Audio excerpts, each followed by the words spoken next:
Hi everyone, in front of me I've got POCO Pad M1 and let me share with you how to virus scan your device.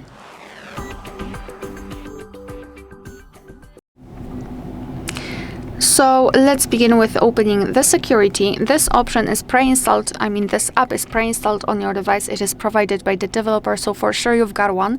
Just find it. As you can see, it looks like this shield. So let's tap, and here almost in the middle we've got the security scan, so just tap on it.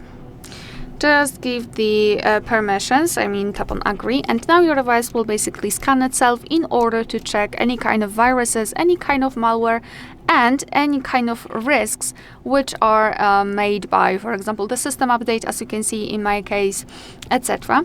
And after screening, your device will show you the results. If everything is fine, your device will obviously show you this information. If not, just like in my case, I've got one risk detected. It will show me the problems and what I can do in order to get rid of it. So in my case, we've got the system update, so all we have to do to fix it is to simply tap on update.